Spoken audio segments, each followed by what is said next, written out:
Then Jacob continued on his journey and came to the land of the eastern peoples. There he saw a well in the field, with 3 flocks of sheep lying near it because the flocks were watered from that well. The stone over the mouth of the well was large. When all the flocks were gathered there, the shepherds would roll the stone away from the well's mouth and water the sheep.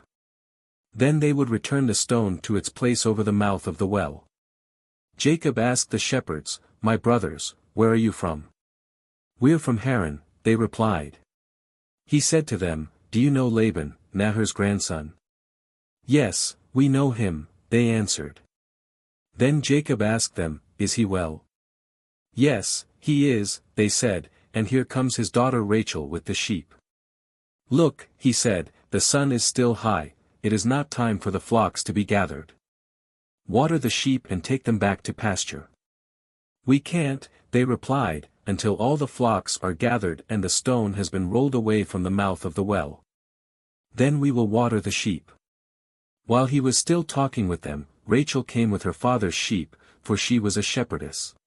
When Jacob saw Rachel daughter of Laban, his mother's brother, and Laban's sheep, he went over and rolled the stone away from the mouth of the well and watered his uncle's sheep.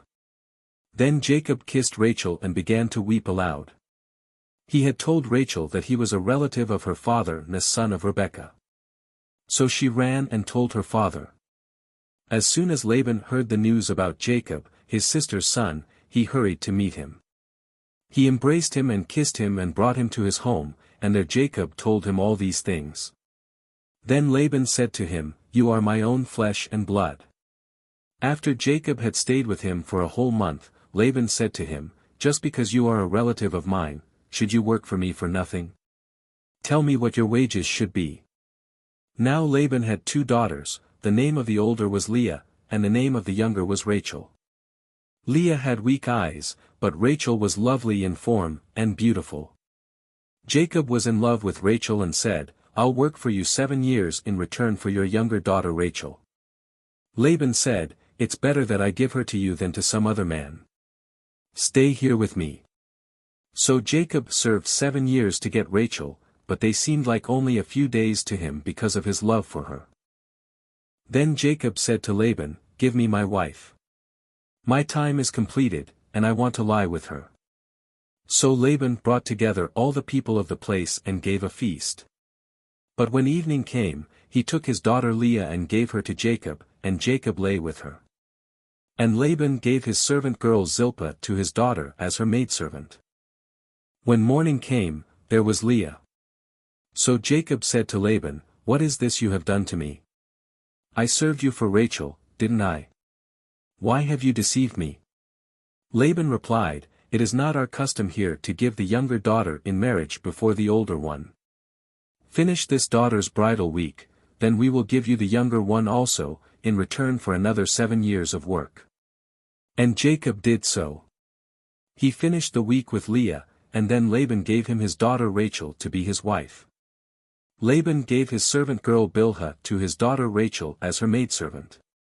Jacob lay with Rachel also, and he loved Rachel more than Leah. And he worked for Laban another 7 years. When the Lord saw that Leah was not loved, he opened her womb, but Rachel was barren. Leah became pregnant and gave birth to a son. She named him Reuben, for she said, "It is because the Lord has seen my misery. Surely my husband will love me now."